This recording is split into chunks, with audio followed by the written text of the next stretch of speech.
Ramai yang belum tahu kan dan tertanya-tanya, kenapa Malaysia ada berbagai penggunaan bahasa? Kenapa Malaysia tak boleh nak jadi seperti Indonesia? Adik tahu tak kalau di Malaysia ini terdiri dari banyak bangsa. Jadi sebelum adik nampak keburukan negara lain, cuba deh tengok keburukan negara sendiri dan perbaiki.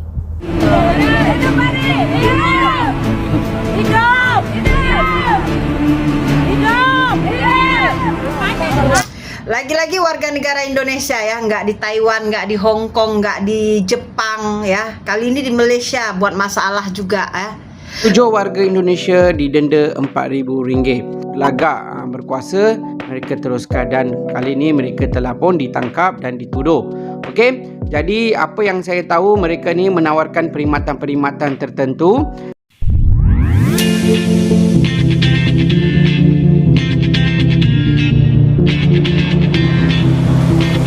One night dancing, I might just fall in love. I know the DJ and I love this song. Me and you and the night feel so young. Every single moment has led up to this one. Oh hai, halo, hai semuanya. Apa kabar teman-teman? Jumpa lagi bersama Sari di channel ini. Sari doakan dimanapun kalian berada tetap diberikan kesehatan, diberikan semangat, dan juga dipermudahkan segala apa yang kalian kerjakan.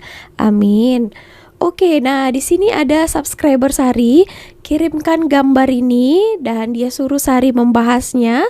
So daripada ini ada orang menuliskan tweet ini lepas ada gambarnya. Oke, so kita bacakan dulu apa isi tulisannya ya. Oke, dalam tren jumpa manusia macam ni. Oh, macam bahasa Melayu ya. Sebelah dia letak beg padahal ada orang yang berdiri di depan dia.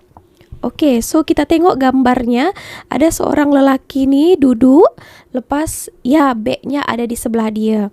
Katanya di sini, padahal ada orang berdiri di depan dia. Macam di gambar ini tak ada pun orang nampak berdiri kan.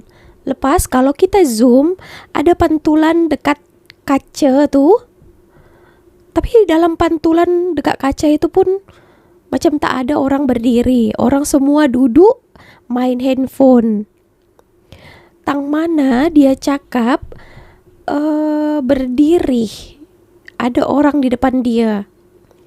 Oke, so ini ada seorang kreator daripada Malaysia berikan komentar dekat sini ya. Padahal ada orang yang berdiri di depan dia. Mana orang katanya ya. Nak cuba gambarkan rakyat Malaysia ni teruk ketu. Oke, so dicari tahu tentang profil yang buat ini.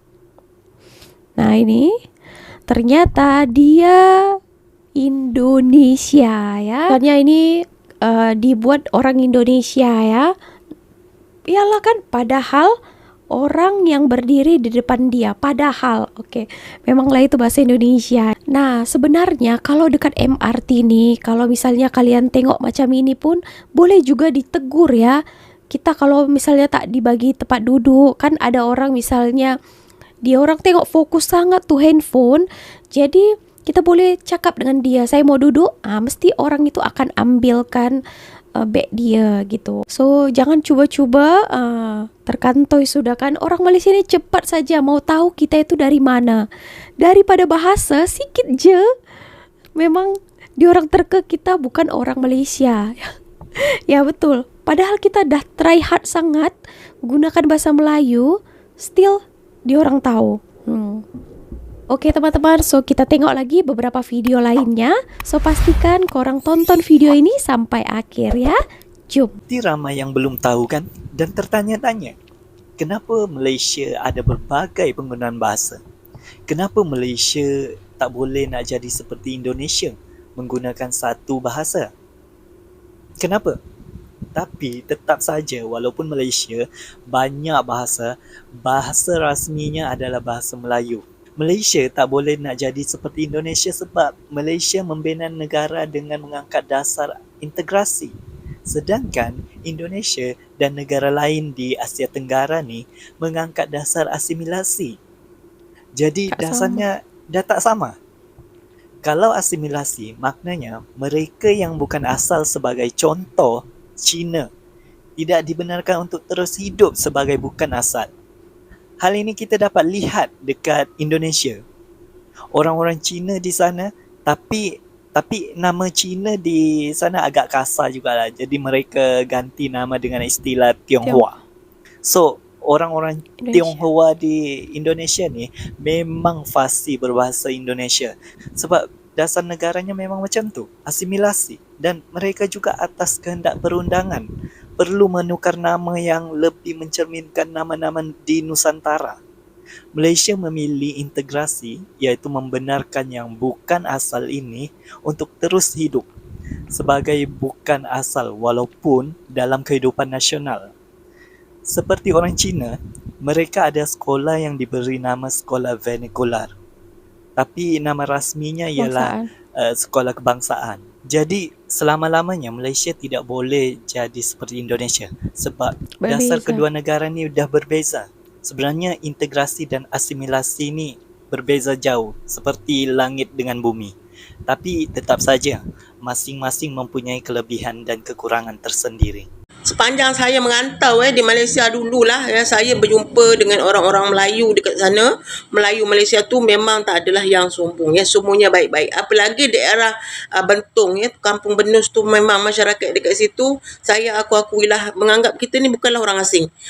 Dia berjumpa dengan kita tu sama dengan dia berjumpa dengan sahabat-sahabat dia ataupun dengan kawan-kawan dia orang tempatan Tapi kalau dengan kita memang mungkin kerana saya bercakap sama dengan mereka, jadi mereka tu mudah beradaptasi dan saya pun mudah beradaptasi sebab bahasa saya tu sama sangat dengan bahasa orang Melayu di daerah Bentong tu. Sebab saya orang Melayu saya suku Melayu Riau Indonesia Melayu Kepri. Jadi bahasa kami tu tidak banyak perubahan memang tak ada, kalau diikut-ikut memang tak ada perbezaan cakap kami dengan cakap orang daerah Bentong tu ataupun daerah Malaysia dekat Kampung Melayu tu. Jadi kalau orang tak tahu kakak ni macam logat dah memanglah logat Melayu betul lah. Itu bukan pasal logat saya Melayu sebab kerana saya memang rutinitas bahasa kami setiap hari tu memang bahasa Melayu. Jadi ke mana saya bawa, saya pergi, saya bahasa Melayu lah. Apalagi Malaysia saya cepatlah beradaptasi dengan orang sana kerana bahasa saya tu sama. Itulah pengalaman saya di Malaysia Jadi saya cepat dapat kawan, beradaptasi, bergaul dengan orang-orang masjid, orang surau Jadi diorang tu menganggap kita pun bukan orang asing, macam bukan orang asing lah. Kita ni memang macam orang tempatan sebab orang Malaysia tu memang terkenal dengan baik-baiknya. Itulah pengalaman saya. Adik tahu tak kalau di Malaysia ini terdiri dari banyak bangsa. Bangsa Melayu, Sabah Sarawak, Chinese, India. Bangsa Melayu wajib beragama Islam. Sedangkan bangsa lain ada yang beragama Islam, ada yang beragama Kristen, ada yang kepercayaan tradisional, ada yang beragama Hindu. Jadi boleh disimpulkan kalau di Malaysia ini tidak 100% beragama Islam. Yang beragama non-Islam ada yang makan babi, apalagi kalau Chinese. Makan babi sampai kadang 3 kali sehari. Contoh seperti suamiku dan family aku. Pagi makan babi, siang makan babi, petang pun makan babi. You imagine kalau satu family ada 6 orang, one day 3 times a day makan babi, satu hari berapa kg babi yang dimakan? Jadi sebelum adik nampak keburukan negara lain, cuba deh tengok keburukan negara sendiri dan perbaiki. Okey. Konon, ini videonya ya. Konon negara Islam yang paling Islami. So di sini dia buat yang mengkonsumsi pork yang paling banyak itu adalah Malaysia katanya ya. Ada Malaysia nomor 6, yang ke-9 itu Indonesia. Okey, betul lah dikatakan kakak ini. Orang ini netizen ini suka sangat mencari-cari kesalahan. Walaupun Malaysia ini negara ramai yang menganut agama Islam yaitu Melayu ya, tapi bukan semua di sini Muslim. Ini orang Indonesia ini yang buat macam ini, tak tahu sekolah habis ke tak habis ya, atau diorang itu saja je nak memburukkan Malaysia, entahlah ya. Sama macam di Indonesia. Indonesia lagi bikin wow ya. Indonesia itu adalah negara Muslim terbanyak di dunia. Tapi kita tengoklah sendiri bagaimana keadaan di Indonesia sana kan. Tahu-tahulah orang Indonesia kan. Jadi jangan mencari kesalahan orang lain padahal di depan mata kita lagi kesalahan itu lebih besar ya. Itulah di Malaysia ini berbilang kaum. Jadi ya sebenarnya di Indonesia pun ya gitu juga kan. Lah tak tahulah saya ini ya, netizen ini suka sangat mencari kesalahan-kesalahan yang ada di negara orang tapi tak berkaca ya. Itu. Oke teman-teman, nah di sini ada berita terbaru ya. Orang Indonesia itu di sini tak boleh, bukan orang Indonesia saja lah ya, warga asing tidak dibenarkan membuat persatuan kalau tak ada izin ya. Macam Persatuan Tenaga Kerja Indonesia Bersatu katanya itu ya. Persatuan TKW yang berkawin dengan Bangladesh gitu ya. Tak boleh kalau tak betul-betul didaftarkan ya. Nah, di sini ada terkantoi juga orang Indonesia itu ada komunitinya, PARI katanya. Tapi sudah kena tangkap. Kita tonton videonya bagaimana beritanya ya. Lagi-lagi warga negara Indonesia ya, nggak di Taiwan, nggak di Hong Kong, nggak di Jepang ya. Kali ini di Malaysia buat masalah juga ya. Buat persatuan sesuka hati di negara orang ya. Akhirnya kena tangkap. Persatuan PARI ya. Persatuan PARI, Persatuan Anak Rantau Indonesia. Akhirnya 7 orang dari anggota mereka ditangkap. Kadang kita heran ya. Tujuan mereka ini buat persatuan di negara orang ini apa? Kita nggak memerlukan persatuan-persatuan seperti itu. Kita udah ada Kedutaan Besar Republik Indonesia ya, ke sana tempat kita untuk meminta bantuan. Bukan persatuan-persatuan yang nggak jelas gini, akhirnya didenda. Dulu ya, pegawai immigration Tuan Prakas Jaya pernah naik dalam room si Ricky ya, menjelaskan persatuan-persatuan ini itu nggak usah percaya dengan persatuan-persatuan. Tuan Prakas Jaya udah memberi nasihat kepada rakyat Indonesia. Akhirnya apa? Ditangkap kan? Betul kan? Tuan Prakas itu cakap. 7 warga Indonesia didenda RM4,000. Okey, semalam dalam berita ada satu kes di mana 7 warga negara Indonesia didenda RM4,000 setiap seorang kerana memegang jawatan dalam satu pertubuhan yang tidak sah, iaitu PARI. Okey. Okey. Saya sebelum ni ada pernah maklumkan kepada korang semua, ada satu pertubuhan PARI ni tidak berdaftar dan menawarkan pelbagai inilah ada tolong itulah, tolong inilah Dan bila kita dah bagi tahu, saya sendiri pun pernah bagi tahu benda tu tidak berdaftar dan tidak boleh terlibat dalam mana-mana pertubuhan. Okey, mereka berlagak berkuasa, mereka teruskan dan kali ini mereka telah pun ditangkap dan dituduh. Okey, jadi apa yang saya tahu, mereka ni menawarkan perkhidmatan-perkhidmatan tertentu dan ada yang mengatakan perlu membeli t-shirt PARI lah Persatuan PARI nama dia. Okey, dan persatuan itu tidak berdaftar. Apabila persatuan itu tidak berdaftar, bermakna pertubuhan itu adalah haram. Okey, jadi saya telah pun beritahu sebelum ini berkaitan persatuan itu tidak betul. Tapi ramai yang kata, geng-geng Indonesia ni juga mengatakan benda tu okey, tak ada masalah.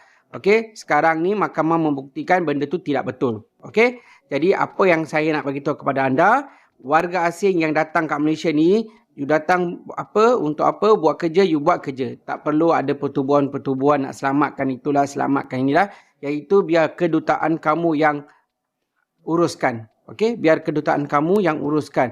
Sekiranya masih nak bertolong orang, kena ada satu persatuan yang berdaftar. Bukannya suka-suka tubun, letak nama PARI, jual t-shirt lah itulah. Lepas tu, you menawarkan perkhidmatan-perkhidmatan. Okey, kamu menawarkan perkhidmatan, apa permit kamu? Kamu ada permit untuk persatuan ke? Okey, tak ada.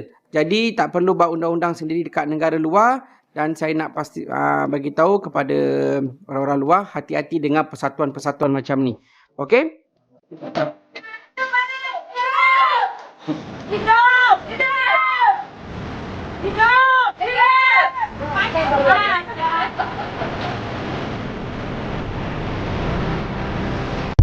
MKY Solution. Tak payah nak ajar saya, okey? Undang-undang negara saya patuhi. Bukan saya dengan satu pihak. Memang pertubuhan tu tidak berdaftar. Bila pertubuhan tidak berdaftar, bermakna pertubuhan itu haram. Mahkamah sendiri memutuskan benda tu tidak betul. Bila mahkamah dah memutuskan benda tu tidak betul, kamu nak petikai keputusan mahkamah ke? Bermakna kamu tak puas hati dengan keputusan mahkamah mengatakan benda tu tak betul. Okey, awak pun duduk Malaysia kot, saya rasa patuhi undang-undang Malaysia ya. Tak perlulah you nak backup persatuan-persatuan yang tidak berdaftar. Okey, kita bagi nasihat supaya ikut undang-undang. Faham? Di Bukit Mertajam, 7 warga Indonesia termasuk 3 wanita masing-masing didenda RM4,000 atas kesalahan memegang jawatan dalam Persatuan Indonesia tidak berdaftar. Kesemua tertuduh berusia antara 30 hingga 55 tahun itu mengaku bersalah selepas pertuduhan dibacakan di hadapan Magistrate Rushayati Radillah. Mereka yang didakwa ialah Azam Zaliani, Sulaiman, Angkurniawan, Sucipto, Siti Markamah, Jusnawati Hasibuan dan Situmorang Lisbeth. Mengikut pertuduhan, mereka didakwa telah memegang jawatan ahli jawatan kuasa Pertubuhan Anak Rantau Indonesia, PARI, yang merupakan pertubuhan yang menyalahi undang-undang. Kesalahan itu didakwa dilakukan di Taman Pelangi Perai kira-kira jam 8.30 malam pada 19 Mei lalu. Mereka didakwa mengikut Seksyen 42 Akta Pertubuhan 1966, Akta 832. Jika sabit kesalahan, boleh dipenjara sehingga 5 tahun atau denda tidak melebihi RM15,000 atau kedua-dua sekali. Mahkamah juga menetapkan sekiranya mereka gagal membayar denda, perlu menjalani hukuman penjara selama 9 bulan. Jadi itu ya, buat ini juga jaga-jaga untuk TKW, TKI yang bekerja di Malaysia ini, jangan ikut mana-mana grup-grup ataupun persatuan-persatuan yang dibuat oleh orang Indonesia sendiri. Karena yang pastinya mereka itu pun mau ambil keuntungan atas kalian ya. Misalnya ada disuruh kita kumpul-kumpul, nanti menggalang dana ya. Pernah saya ada tengok itu ya, dia orang suruh beli, memang pakai baju yang sama tahu. Pernah saya tengok, saya pun terkejut, boleh ke macam ini dekat Malaysia? Tahu saya tak boleh. Dan itu mereka sudah beroperasi juga dekat, diorang buat video dekat TikTok. Tapi akhirnya sekarang sudah ditangkap dan katanya ada didenda juga. Ya, jadi tak boleh buat persatuan NGO yang tidak berdaftar. Karena itu haram, ya bukan ngapain lah buat macam itu ya. Ini orang yang membentuknya itu hanya mencari keuntungan saja ya. Jadi dia dapat uang daripada orang-orang yang memberikan dia dana itu. Oke, so hati-hati juga buat pekerja-pekerja di luar sana. Tak payah ikut-ikut yang macam-macam itu ya. Oke teman-teman, so segini aja video kali ini. Terima kasih telah menonton. Jangan lupa untuk support Sari selalu. Kalau kalian ada mau beli barang-barang dekat Shopee, contohnya mic ini pun ada juga dekat beg kuning. Ini lagi kalau korang mau beli bantal ya, bantal tulis nama macam ini, Miss Sari, Sari Ting Ting. Korang boleh klik dekat beg kuning dekat YouTube ini, di atas tajuk ini, korang boleh sana langsung linkkan ke Shopee. Korang boleh check out dan support Sari. Terima kasih. So segitu aja video kali ini. Terima kasih telah menonton. See you on my next video with me, Miss Sari. Bye. Thanks for watching. If you enjoy playing with us, be sure to subscribe to our channel.